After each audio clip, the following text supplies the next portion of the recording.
But hi everyone. So I'm super jazzed to be here. I'm also super jealous of the experience that so many of you guys have, especially these youth ambassadors. Were like, when I was a young teen and even into my late teens of trying to navigate who I was in terms of like my identity, my sexuality, my gender, I didn't have the names Marsha P. Johnson in my head. I didn't know who Sylvia Rivera was. Like, I didn't know Harvey Milk or like any people through history that identified similarly to me and had done things for the world and for their own, experiences and, for us in the future. I just knew of like the other gays who were in their 20 somethings on YouTube. And like, that was the only image of like, oh, it gets better. Or just people in general who identified similarly to me, because I didn't have that in my cul-de-sac and in my little hometown. So, having the experience that you guys do of being able to look back and see yourself reflected through history that, we're not taught in schools. Like, these names just happen to be taken out of our textbooks. So I'm super jealous of you guys and super excited to learn so much more alongside you guys tonight. So I'm ready. Hi, I'm Sophie. I'm super excited to be here. So my project is called The Great Work Begins, and it is all about queer theater history. So one thing that's always been super important to me is representation in media, because I have personally seen the positive effects and the negative effects of representation in media on myself. And another thing that I'm super passionate about is theater. I've been involved in it for many, many years. I plan to go into a career in it. And one of the things I've noticed is that a lot of people keep saying like, oh, theater is such a queer friendly and gay positive industry. But the more I think about it, it's really not. Like, most of the shows that people do are revolve around like straight people. And we have been involved in this industry since the very beginning, and I really wanted to show people that. So my project consists of 3 different parts. The first is a timeline of queer theater history, dates from the Shakespearean era and the Renaissance all the way to today, just of different events and different shows and different milestones in queer theater. So that's part 1. Part 2 is sort of a list and a glossary of queer playwrights and queer plays and musicals. I did a lot of research on this one. I have very distinct memories of one of my first days at the archives when they let us start doing research, and I got too excited and checked out like 30 different files. Don't think I ever read all of them. I got very overwhelmed, but I did a lot of research and I came up with a list of, I would say, probably the most essential. And part 3 sort of came to me after I was doing my research, because I was thinking about, like, the parts 1 were all about queer theater history. And I wanted to talk more about what queer theater meant to queer theater artists. So I set up a survey online asking people about specifically what the words queer theater meant to them and what makes a piece of theater queer. And if you scroll through, you can see some of the responses. The main thing that I saw, like the main pattern, was that queer theater is theater by and for queer people, including queer themes, usually including queer people in the cast and on the crew. And yeah, no, that's it. Queer theater, it just means like exploring the queer identity through theater. And then so I asked about that, and then I also asked what pieces of queer theater impacted people. So a piece that really impacted me as a queer theater artist was the musical Fun Home.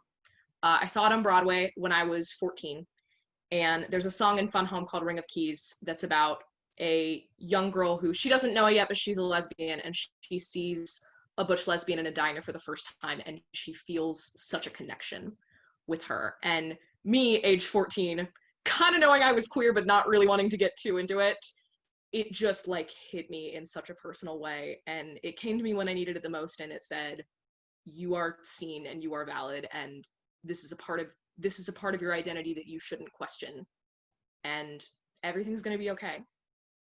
So that's what this project means to me, and I hope you all enjoy it. Sophie, I freaking love that. That's super, super cool. I didn't get to see Fun Home in theaters, but I remember hearing that it was coming out and not knowing it was queer. And then like everyone on Tumblr being like, did you know? And I'm like, oh my God. And that was like peak me really starting to name who I was. I love this. I love that you're saying how people just already assume like theater is like for queer kids, but it's like, okay, well, is it like really what is going on? Like we can't just write off these spaces that we just like, oh, like we assume like that's where we go. It's like just because we've found our homes in these spaces doesn't mean that the people in charge are also of the same, you know, cut from the same cloth and are also cultivating these spaces for us and like allowing us to be here. So I love this so much. I'm really excited to dive in more with it. But thank you so much, Sophie. I'm Connor. I use he, him pronouns. And my presentation or my project is about queer assimilation. So that term is not really familiar to a lot of people. And I wanted to do a quick content warning for racism and transphobia.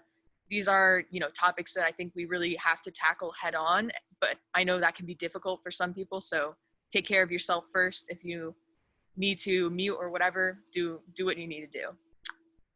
All right, so I might go into it a little more actually, but basically my project it's set up sort of like a class lesson, like your teacher's gonna pull up the PowerPoint and like take you through, but it's designed so you can read it and it has a narration, like a narrative voice, so you can go through as if someone was explaining it to you. So not as great when so I don't read off the slides and everything for, you know, this kind of presentation, but I take us through some different topics related to queer assimilation. Queer assimilation basically is a term referring to the historical divide in the gay liberation movement. So, and that divide is mostly based on race and the exclusion of transgender individuals from the push for rights. So post Stonewall, the movement kind of got split up between a group of like more radical but also more accepting of all types of queer people who pushed for, you know, rights very like head on, and another group who more took a backseat and lobbied quietly and incessantly for the rights of white queer people and mostly white gay men. So that's the backstory. If you go through, then I touch on some organizations from the past. We have the Gay Liberation Front, which was started pretty promptly after the Stonewall riots, and it pushed for rights, and it was pretty radical, and they opened a chapter in Los Angeles soon after the New York one opened, so that's pretty cool. And and then there's also the Mattachine Society, which was around pre-Stonewall, which was mostly a group of white gay cis men who were like into theater and like into doing cool stuff in LA, and they were like, yo, we should get some rights, but they did it kind of in a quiet way where they slowly were like pushing for rights. And then finally there's the GAA.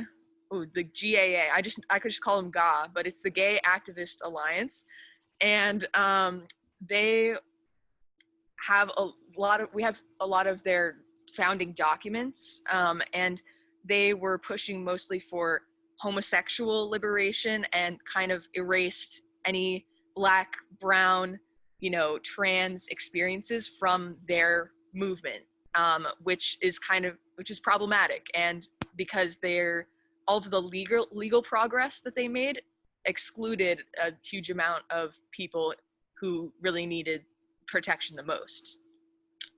And then, sorry to take up so much time, but there's a lot to get through, so I'm trying to keep it I really suggest that you go through and read all these slides. I put my heart and soul into writing these all out, so I hope you can learn something. Obviously, you should care as a queer or allied person. This is important stuff. Knowing our history as a whole community is important to moving forward and making progress, because there's just so many voices that have been left out of the conversation when it comes to making progress. And I think it's time to wake up. It's time to start listening. And so yeah, then if you'll keep going, we have Gay Shame, which is a pretty cool San Fran based organization.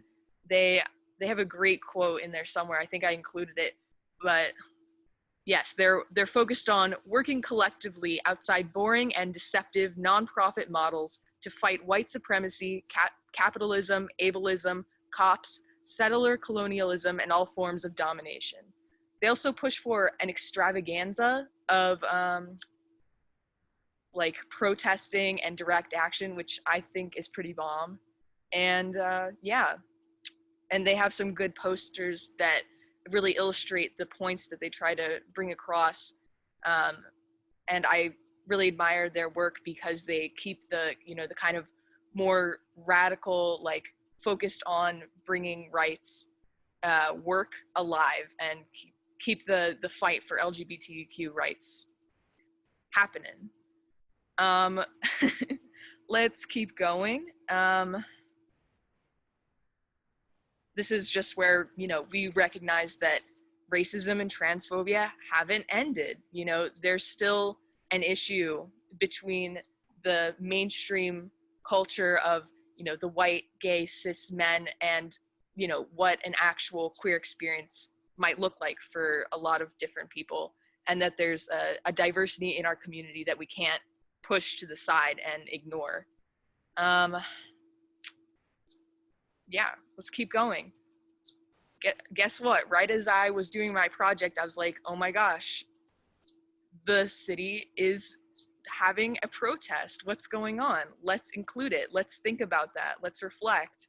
So obviously Black Lives Matter has resurged in, I wrote this was probably like the first or second week of June. So things were just starting to like rise to a point of, you know, critical attention. And the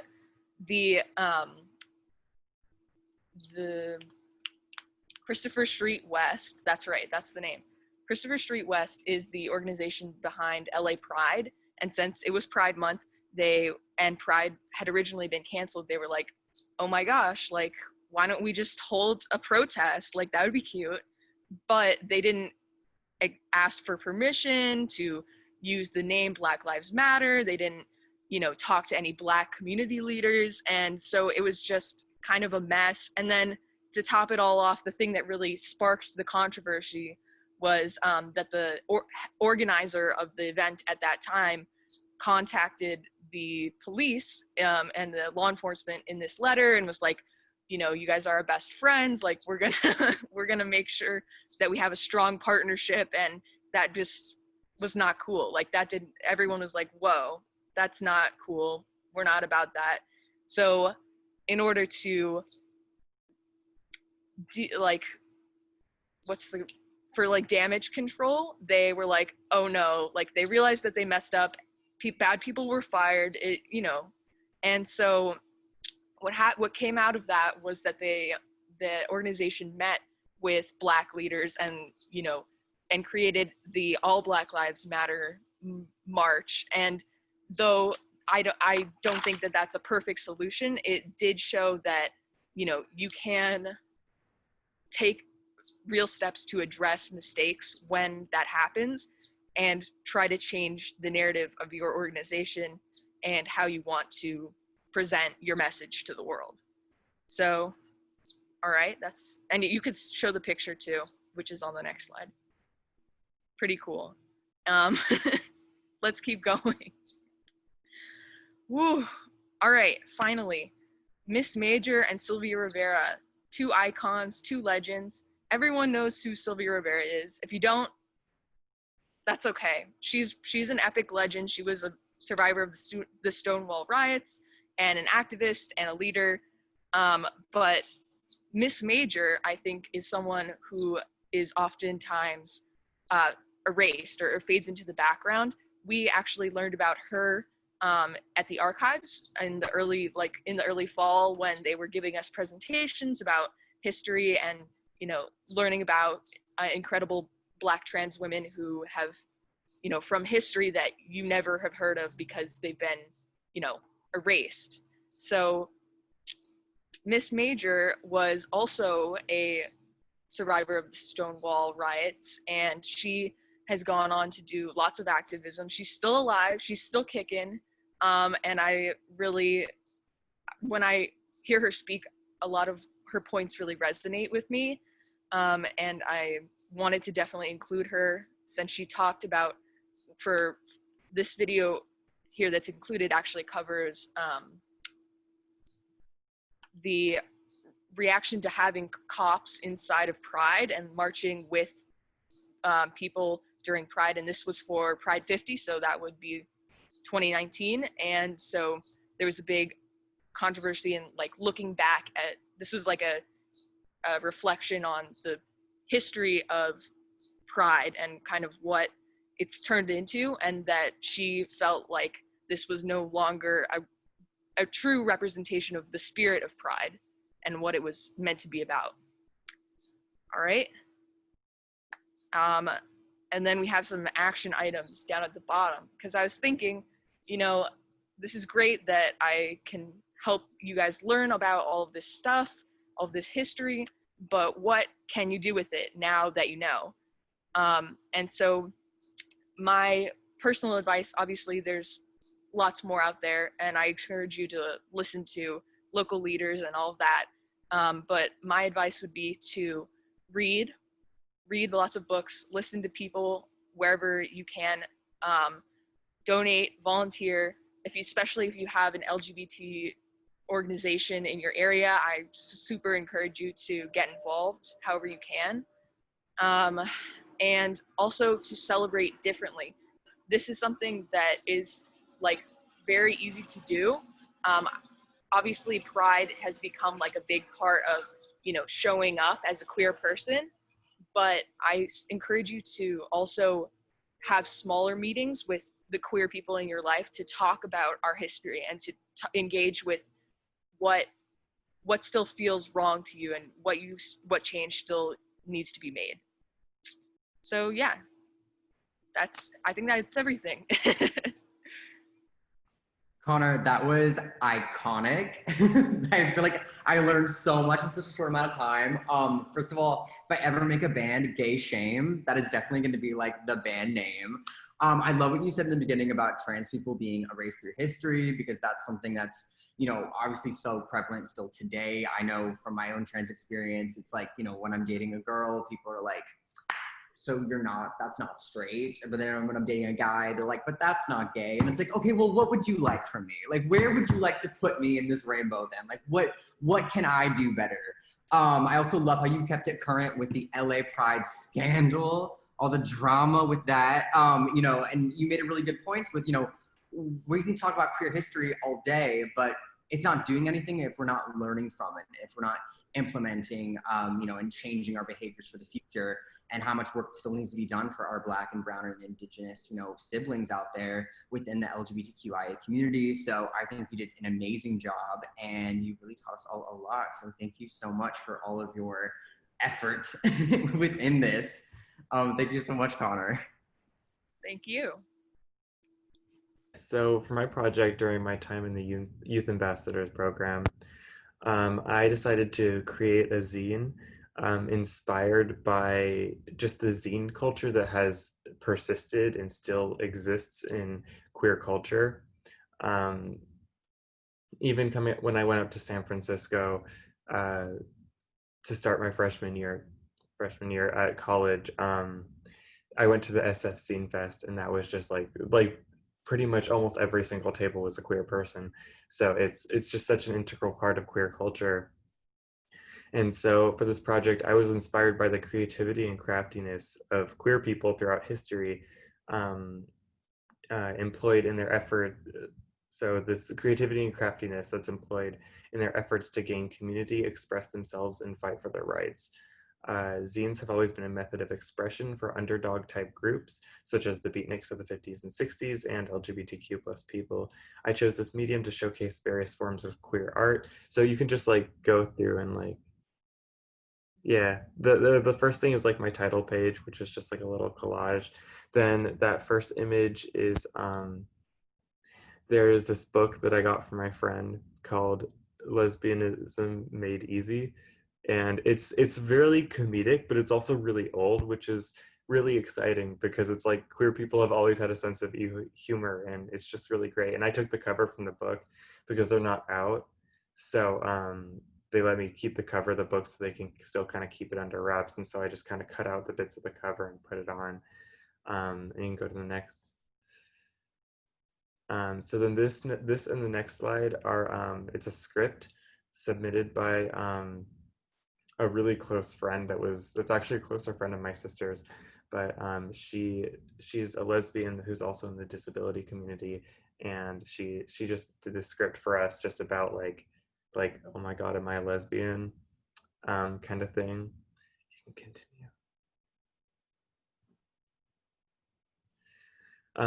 This and the next one are submissions by these twins who went to my high school with me when they were a lot younger. They attended the GSA like every time. It was great.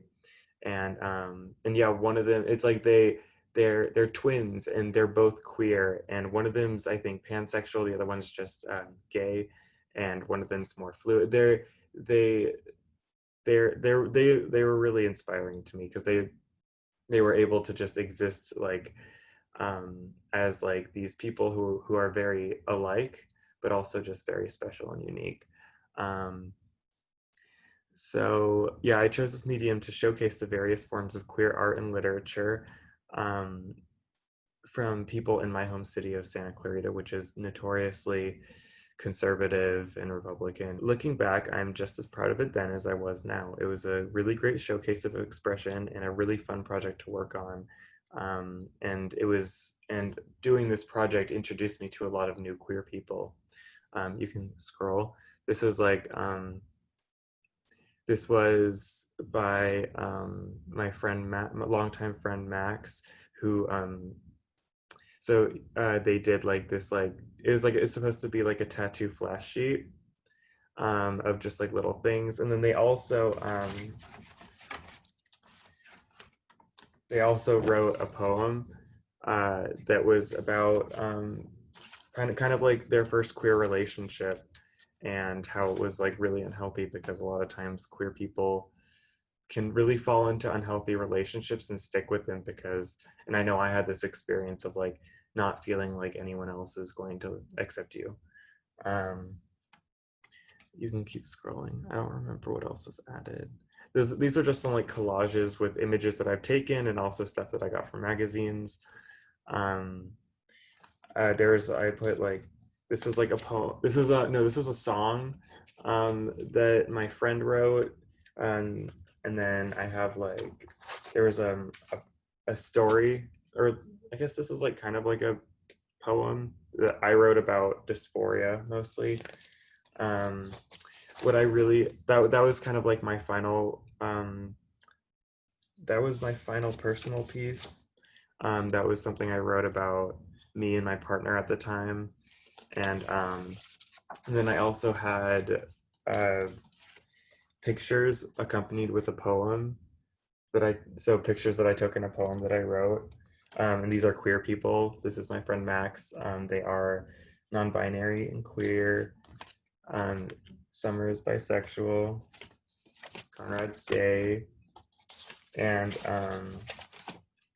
yeah, so that was my project. It was I just really wanted to, I had a really good time putting together all this local queer art and being able to just kind of like make this creativity project like, like all, like so many queer people do. Snaps for Finn. Bro, that was really, really sick. First, I wrote some notes, so I'm looking down. That's why, because I was like, oh, shit. Okay, so first of all, visuals are like super iconic. I personally don't know anything about like zine culture. Specifically, I didn't know that it was not only an outlet, but like a tool for LGBT people to like amplify their voices in that way. Which is super sick. So I'm like, I gotta like look into it because your visuals are so sick. And I'm like, Thank okay, you. so like I need to know these things. Also, I know on one of your slides you were talking about your friends who are twins and how differently they identify, and also how different they are with like sexuality fluidity. But they're both in the LGBT community, which I really took away because I've got friends who are like non-binary twins. I have friends that are like queer twins. And I always find them so inspiring because I feel like whenever there's media put out by like cis or straight people on the LGBT community, there's always like a section where it's like, where does gay come from? Or like, is it nature or nurture? And it's like when I see twins and like they got the same shit. They got the same things going on around them and inside them. And it's like, they are so different. It's like, maybe it's just a human thing.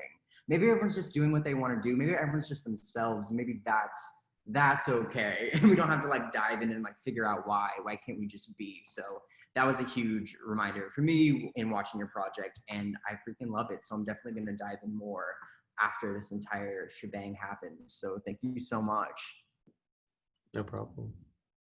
First of all, the first image is this lesbian couple from the 1940s, named Esther Herbert and Marvel Doyle. They were stationed in different places during World War II, and they wrote these love letters back and forth for years and years and years. And so that was kind of really inspiring. So I wrote like a set of love letters of my own, because I think there's something really, really fascinating to me about love letters. Like, it's kind of the idea that you can just put everything in a letter and like send it away, and then one day, like, it's even more fun if like somebody isn't expecting it, because then it'll just be there and someone's like, oh, what's this? And then it's just feelings. And I think that they're within, like, I just kind of, this is not something I thought of when I was making this, but with love letters, a lot of queer media goes back and forth between like doom and gloom and trivializing, and love letters are kind of neither of that. It's just like feelings, and it kind of shows that these people are just people, and that at the end of the day, being queer is about the way that you have attraction. So at the end of the day, it's about love. And there's something about that that just draws me in. So I wrote these long, eloquent letters because I love writing that kind of stuff, and I never have a chance to. There's no setting in which, like, just sending somebody a love letter out of nowhere is actually appropriate. So I'm pretty proud of it.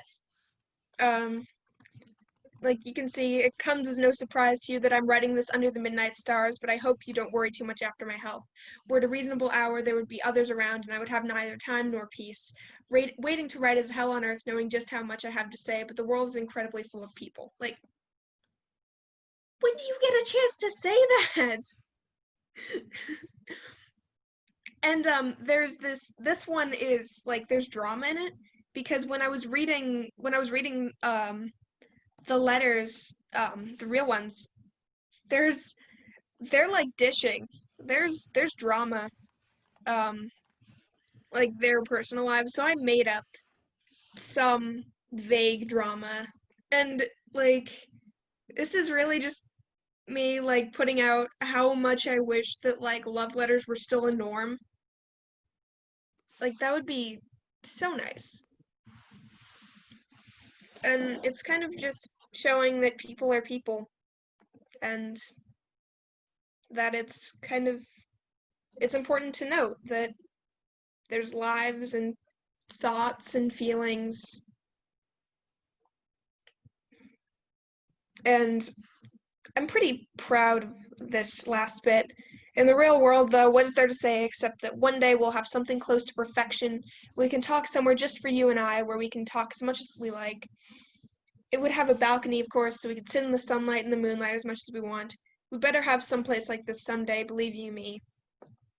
And I mean, who doesn't have those little fantasies of just like sitting with somebody on a porch in the moonlight? And then I wrote, I think, the reply letter. So because the first letter said, I'm up really, really late, the second letter says, please don't stay up late for me. I'm gonna worry. And that's kind of one of the best ways that people show that they care, is just kind of worrying after your health. And kind of just showing that, like, they want you to take care of yourself, even if they can't, and even if they can't, like, really express things, even though you can. In this scenario, most people can't, so you can just say things like, you know, go to bed on time, did you eat lunch, things like that. But and I gave them different personalities. Rose is much sillier, so you can see it. I know you said not to worry, but I think if you aren't careful, you'll collapse from exhaustion, and I'll have to spend my days weeping over my long-lost love who perished in the war. I don't know that I'd mind all those sympathetic housewives bringing me casseroles, though. Now, this is the part where I normally say I'm joking, but in this scenario, you're dead and I'm single. And there's another picture of one of the two. This kind of stuff makes me really happy because, I don't know, it's just cute. Avery, that was so freaking sweet. I'm actually melting at this point in time. Okay, first of all, I love the sentiments of the love letters with like the war era, because like there's so much weight to it with one, like the lack of technology. Like you said, like someone's gonna write it and the other person's not gonna get it, especially during the wartime, like weeks later. And also the weight of like it being a queer relationship where, you know, like you said, there's a lot of subtleties with the sentiments of love, of even just, you know, worrying that they're staying up too late. Like there's different ways to express like your care for another person.